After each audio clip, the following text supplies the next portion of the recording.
Pessoal, vamos falar sobre a situação na Ucrânia, o que aconteceu nas últimas horas na linha de frente. Tem muita novidade na região de Kherson, muita ação ali, muito bombardeio. Existe inclusive a suspeita que talvez os russos façam uma ofensiva ali também. Vamos entender esse assunto. E eu vou falar hoje também sobre a questão dos depósitos de petróleo e gás da Ucrânia, que certamente são o motivo real por trás dessa invasão da Rússia à Ucrânia. Esse vídeo é o vídeo do dia 5 de agosto de 2022, a gente faz vídeos aqui todos os dias sobre essa guerra, então cuidado para não estar assistindo o vídeo antigo. Essas notícias foram sugeridas por Peter no Pânico, Ernesto Brasil e várias outras pessoas. Obrigado aí a todo mundo que sugeriu a notícia, obrigado a você que está assistindo o nosso vídeo. Se você gosta do nosso conteúdo, por favor, deixe o seu like, se inscreva aqui no canal, né? Bom, pessoal, deixa eu avisar para vocês por que eu falo esse e outras pessoas ao invés de falar o nome de todo mundo que sugeriu a notícia. O motivo é simples. Hoje, por exemplo, são 8 pessoas que sugeriram notícias. Tem dias que tem 20 pessoas sugerindo notícia. Se eu for falar o nome de todo mundo, esse vídeo vai ficar muito longo. Então eu peço desculpa, eu procuro falar de todas as pessoas que sugerem notícias, mas realmente ficaria muito enfadonho para quem está assistindo o vídeo. Então eu estou explicando o porquê de eu falar que... Eu ressalto que tem outras pessoas também que sugeriram, mas eu escolho alguns nomes apenas para falar aqui, né? Tipicamente os primeiros que sugeriram. Bom, mas vamos ao que interessa. De novo a gente tem uma situação em que não houve mudança aqui em Kharkiv. Antes disso, novamente teve bombardeios aqui no norte da Ucrânia. É aquele esquema que a gente fala para vocês, não é que eles vão fazer ataque, muito pouco provável que exista um ataque aqui, é apenas eles tentando manter as tropas ucranianas atentas nessa região, né? Kharkiv, ou seria Kharkiv, teve um monte de bombardeio essa noite, parece que foi um bombardeio muito pesado na cidade, inclusive tem notícia de mortos e feridos aqui, mas não houve grande mudança na situação geral aqui de Kharkiv, né? Em Izium, a gente continua tendo aquela visão de que os ucranianos eles estão avançando aqui em Izium. Esse mapa não reflete tanto esse avanço, mas várias outras cidades aqui têm sido liberadas pelos ucranianos, né? Então a gente já vê aqui ó, que Dovenk já está liberada pelos ucranianos. Até pouco tempo atrás isso aqui estava na mão dos russos. Então aqui também Borodchne, agora a gente já vê aqui nesse mapa Borodchne totalmente liberada pelos ucranianos. Até pouco tempo atrás ela estava só parcialmente liberada. Mas de fato a gente sabe que já está tendo briga aqui em Pazivka. Então, ou seja, muito mais coisa que já foi liberada pelos ucranianos nessa área de Izium, né? E como a gente explicou, por que Izium os ucranianos estão conseguindo avançar aqui? Porque os russos mandaram tropas daqui para reforçar o fronte de Kherson, onde eles esperam uma ofensiva grande, né?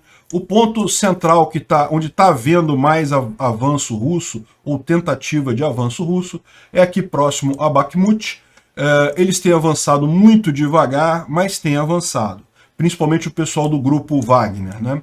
Então, eles tomaram aqui aquela usina termoelétrica que tinha aqui, estão avançando aqui em direção a Kodema, e outras cidades próximas aqui, mas estão avançando muito devagar.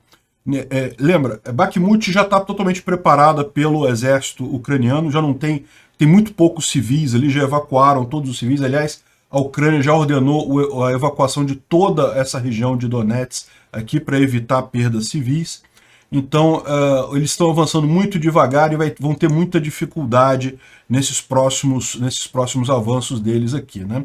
Agora, é importante notar que tem algumas imagens circulando aí de pessoas dizendo que os russos já estão em Bakhmut, que já tem coisa do grupo Wagner tirando foto em Bakhmut, e não, na verdade é um monumento que tem nessa estrada aqui, é bem distante da cidade ainda, que os russos chegaram lá, tiraram foto, mas mesmo essa área que eles aparecem ali, eles não dominam essa área não, é alguma coisa mais ou menos por aqui. Eles não dominam essa área não, e não é dentro da cidade, é bem na chegada da cidade, bem longe mesmo, né? Então, só para deixar claro esse ponto, não, os russos não chegaram ainda em Bakhmut. Estão avançando devagarzinho, mas estão avançando, né? O outro ponto em que eles têm investido muito é a Avdiivka, aqui nessa região aqui. Pisk, eles têm atacado bastante Pisk, e provavelmente aquilo que a gente falou para vocês, a Dívika é muito difícil de ser tomada, porque ela tem muitos rios, muitos lagos, ela fica mais alta que o resto da região. Porém, os russos claramente estão tentando fazer um cerco à Dívika. Eles não conseguem tomá-la diretamente, mas estão tentando fazer um cerco aqui através de Pisk, talvez pegando alguma estrada secundária aqui para fechar esse cerco, né? Mas por hora também o avanço é muito pequeno. Ou seja, o que está acontecendo no final das contas? Estão avançando muito pouco onde conseguem, e em troca disso estão perdendo espaço aqui em Zion, e tudo leva a crer, muito em breve aqui em Zaporizhia vão perder espaço e vão perder também aqui em Kherson, né? Bom, ontem aconteceu uma outra coisa, um navio pegando fogo na região da Crimeia. Esse vídeo aqui, ó, foi publicado aí num Telegram meio anônimo, não dá para saber quem é que publicou isso daqui, não, dá para saber quem publicou, qual Telegram que foi publicado, mas a pessoa que publicou é anônima, e o que ele mostra aqui é um controlador de drone, de um drone DJI padrão, esses drones que você compra na loja se você quiser, né? E o que dá a entender dessa história aqui é que isso daí é um partizão. É uma pessoa civil da região ali de Sevastopol. Tá vendo? Isso aqui é Sevastopol, gente. É perto da base militar russa lá na Crimeia. E ele tá dando a entender, ao mostrar o controle, que ele fez esse incêndio nesse navio russo. Vocês lembram, alguns dias atrás, a gente falou que houve um ataque de drone justamente numa base de Sebastopol, lá na Crimeia. Inclusive a Rússia suspendeu as comemorações do Dia da Marinha por causa desse ataque. E na época a gente ficou na dúvida se isso era uma false flag russa ou se era um ataque partizão. Pode ser que a gente esteja sabendo agora, entendendo agora, que realmente existe uma organização partizã ali na Crimeia que está fazendo esses ataques contra os russos, né? Não se sabe se esse navio chegou a afundar, mas que certamente pegou fogo. Tá aqui, tem mais imagens deles. Eles botaram essa outra imagem aqui de um outro navio com fumaça, mas isso daqui, na verdade, parece que é fumaça gerada para despistar o navio. Então, ou seja, quando ele atacou esse navio aqui, a Marinha pode ter ficado preocupada de estar havendo um ataque ucraniano na região, e daí outros navios que estavam próximos jogaram essa fumaça para tentar esconder o navio, né? Enfim, isso aqui então não é navio que foi atacado, é navio que está jogando fumaça de propósito para se esconder. Isso aqui também é na Crimeia, mais ou menos ao mesmo tempo que esse outro aqui, né? E, bom, aqui está colocando o navio afundando, mas a gente não sabe se o navio afundou. Ele pegou fogo, certamente. Se afundou ou não, a gente não sabe, né? Bom, teve também algum incêndio aqui, um depósito de munição atingido em Donetsk. Isso daqui parece que é uma outra explosão que aconteceu agora há pouco, 25 minutos atrás. Eu estou gravando esse vídeo por volta das 8 horas da manhã, o que é umas 2 horas da tarde, mais ou menos, lá na Ucrânia, e acabou de ter esse incêndio aqui também na estação de Donetsk. Então, aqui foi explosão de depósito de munição, e aqui um incêndio numa estação. Não está claro ainda se isso aqui foi um ataque ou apenas pegou fogo, né? Pode acontecer também. Bom, agora aqui em Nova Kakhovka houve de fato uma série de explosões aqui de depósitos de munição russos que foram atingidos pelos ucranianos. Tem essas imagens aqui da grande nuvem que se formou com essa explosão. Isso daqui não é a nuvem, essa nuvem não é formada pelo míssil HIMARS que atinge o depósito, tá? O míssil em si deixa pouco rastro. Isso é porque era um depósito de munição e a coisa toda explodiu depois. Aqui tem um vídeo desse mesmo incêndio em Nova Kakhovka, tá?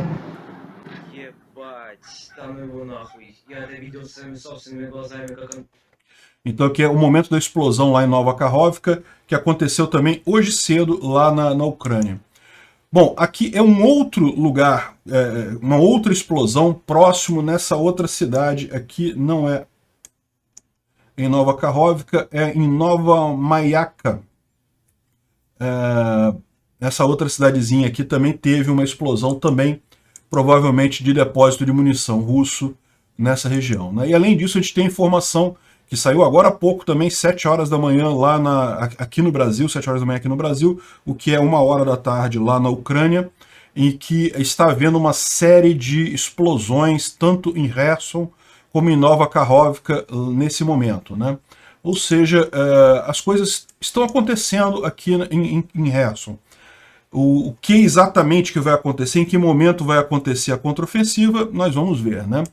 Bom, aqui no Instituto para Estudo da Guerra, eles falam sobre justamente esse problema da realocação de pessoal da Rússia, né? A Rússia tem feito isso, ela moveu gente de Izium para Kherson, e inclusive muita gente suspeita que ela pode tentar uma ofensiva novamente na região, porque ela colocou 30 BTGs nessa região aqui.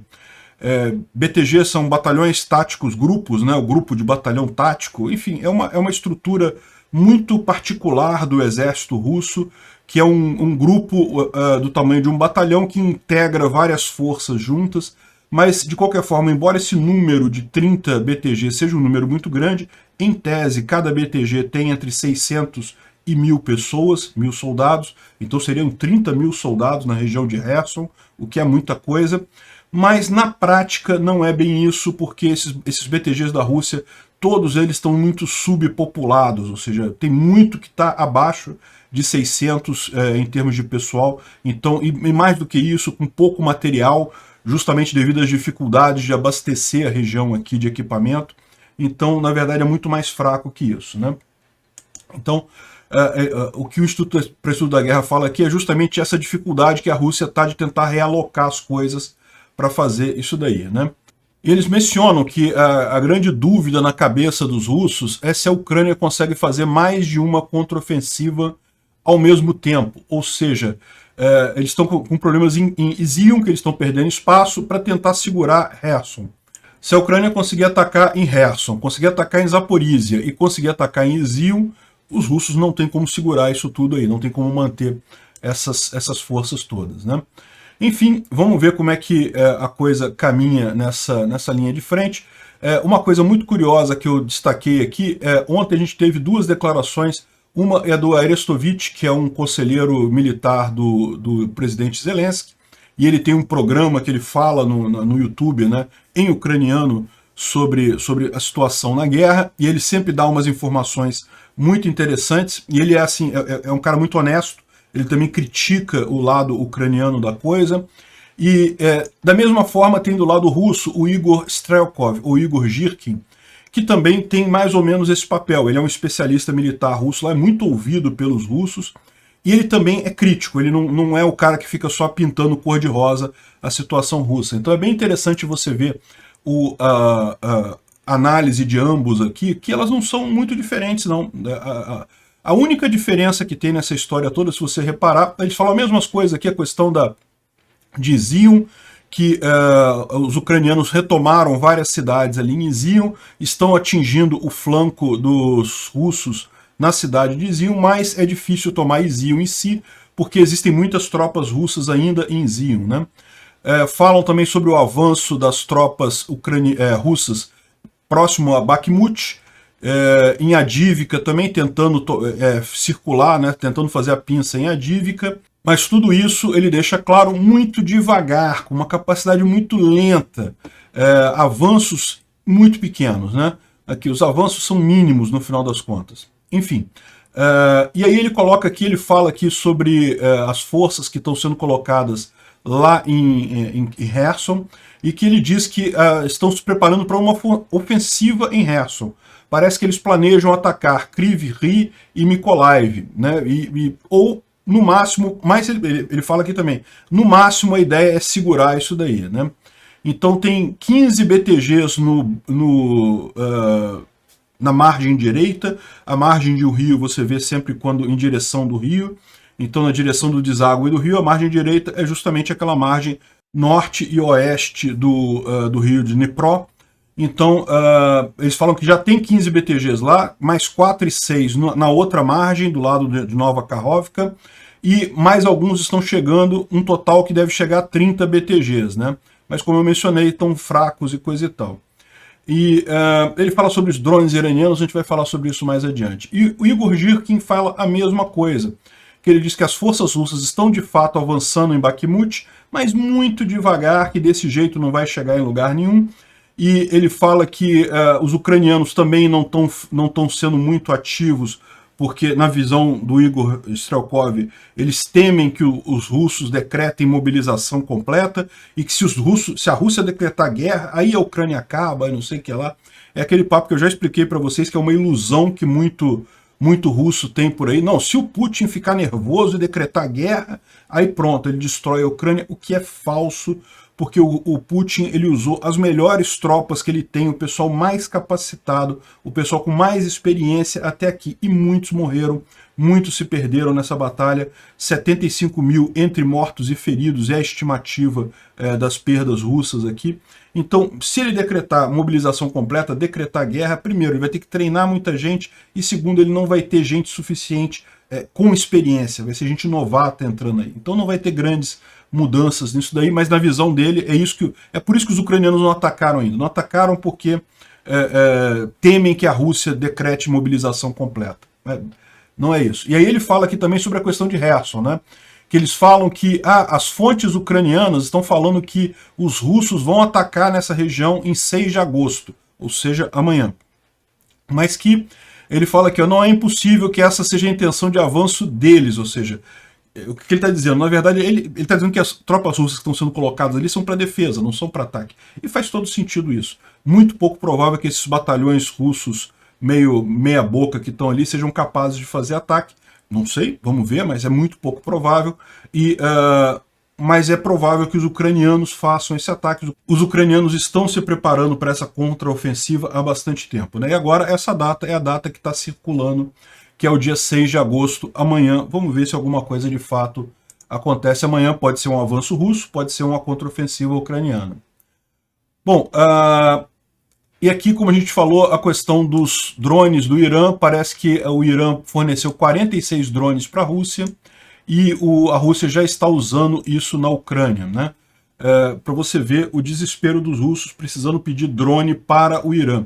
O Irã tem tecnologia de drones avançada? Tem tecnologia avançada de drones. Mas é aquele negócio, a tecnologia russa era muito maior. A questão é que os russos já perderam tanto drone e eles não conseguem repor por conta das sanções, e com isso usaram os iranianos. Mas isso é o tipo da coisa que é o último recurso, porque de fato o Irã também é um país sancionado, então não vai durar muito tempo isso daí. Vamos ver o quão bons são esses drones iranianos, né? E lembra que nessa história toda entrou a negociação com a questão dos grãos, né? O Irã fez questão de exigir da Rússia que deixasse a Ucrânia exportar grãos, justamente por conta do preço dos alimentos, que tenderia a subir muito. O Irã é um grande importador de trigo, importador de alimentos, e com isso ele tinha problemas, né, com isso daí, né? Bom, tem umas imagenzinhas engraçadinhas aqui. Essa imagem do Zelensky tirando selfie no caixão com a Corsa, né, que é aquela terrorista traidora ucraniana lá que morreu lá no velório, né? E a fotozinha aqui do líder dela, o Putin. Então mais uma que foi para o saco. Isso daqui, essa cena do Zelensky tirando selfie no caixão, é porque tem uma cena dessa no seriado dele, O Servo do Povo, né? Vocês sabem, o Zelensky era ator antes de virar presidente da Ucrânia, e ele fez uma série em que ele interpretava o presidente ucraniano. E a série é muito engraçada, gente, uma série de humor. Tem na Netflix, eu acho que tem outras streamings também. Vale a pena ver, é muito engraçada a série, realmente é muito boa. E aí isso aí é uma imagem icônica dessa série, e daí o pessoal fica usando isso como meme. Já fizeram isso dele tirando foto com o Putin e enfim, com um monte de gente aqui no caixão, né? Bom, isso aqui é um acidente muito trágico que aconteceu na Crimeia. Eu nem vou tocar esse vídeo porque é muito triste. Você está vendo, tem um engarrafamento aqui de muitos carros aqui nessa curva. É uma grande descida.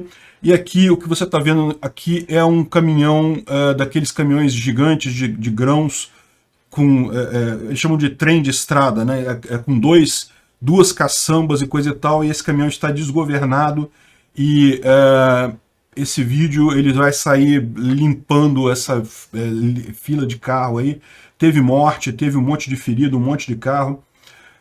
é o instant karma dos russos, né? Porque isso daqui é grão ucraniano sendo roubado da Ucrânia. Isso aqui é a estrada que vai para a ponte da Crimeia, em último caso, né? Então, isso aqui é grão ucraniano sendo roubado e acabou tendo um momento instant karma aqui para o pessoal. Bom, eu queria aproveitar para falar um pouco sobre os motivos dessa guerra, né? Eu já fiz vídeo sobre isso, já falei aqui em outras situações.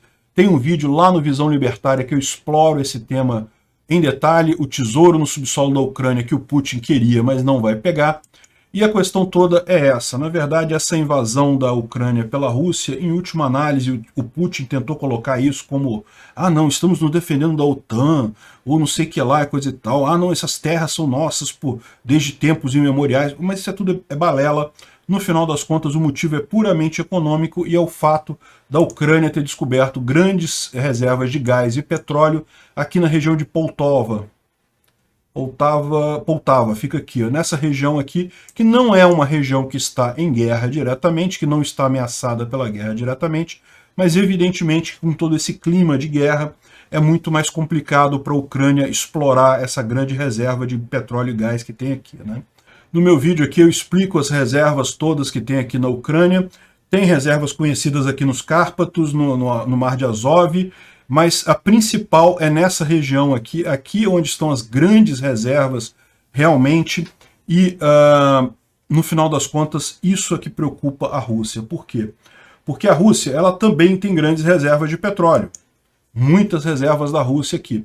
Só que as reservas da Rússia que eram fáceis de explorar, ela já explorou todas, são essas aqui de baixo.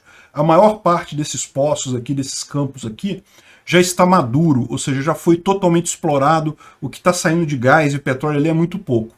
A Rússia ainda tem muitas reservas para explorar nessa região aqui. Mas a verdade é, hoje em dia, 80% das reservas russas são essas áreas aqui no norte, que são muito difíceis de serem exploradas, porque aqui a gente está falando do Círculo Ártico, é muito gelado. Você sabe, aço com gelo não é uma combinação muito boa. Dá para explorar, é perfeitamente possível explorar, só é mais caro, só é mais complicado, só é um desafio grande em termos de engenharia, né? Então, esse é o problema da Rússia. Mas, na verdade, a Rússia está perdendo gás. Mas, na verdade, se você olhar, a Rússia tem 30 milhões de metros cúbicos de gás para explorar, enquanto essas reservas da Ucrânia que a gente mostrou aqui, na verdade, elas são de apenas 1 milhão de metros cúbicos. Aí você pode pensar, por que a Rússia, que tem 30 milhões de metros cúbicos, vai querer invadir a Ucrânia, que só tem 1 milhão de metros cúbicos, né? Primeiro, 1 milhão de metros cúbicos é muita coisa, tá? E como eu falei, a Rússia, a maior parte desses metros cúbicos da Rússia está lá congelado, muito difícil de explorar. Mas o principal problema nem é esse. O principal problema é a Europa ter uma alternativa ao gás russo. 1 milhão de metros cúbicos já abastece a Europa por muitos anos. Então, hoje em dia, a Europa é dependente do gás russo. O que o Putin quer evitar com essa guerra? Que a Ucrânia explore o gás dela e venda para a Europa. E aí, a partir daí, a Europa tem alternativa. Pode comprar da Rússia ou pode comprar da Ucrânia. Nunca mais o Putin vai ter a carta que ele está tendo agora de vou cortar o gás e deixar a Europa em uma situação complicada. Ele não teria como fazer isso. Mas é lógico, explorar essas reservas demora um tempo. A Ucrânia, enquanto ela estiver em guerra, ela não tem muito como fazer isso, desenvolver essa região aqui. Já existem alguns poços, mas o desenvolvimento mais sério seria mais demorado. Então esse é, no final das contas, o grande motivo dessa guerra. É só dinheiro, é petróleo. Obrigado por assistir o vídeo até o final. Além de curtir, compartilhar e se inscrever no canal, considere se tornar patrocinador com valores a partir de R$ 1,99. Clique no botão Seja Membro abaixo para saber as condições e vantagens de patrocinar o canal. Mais informações sobre o nosso projeto, visite nossos sites indicados na tela.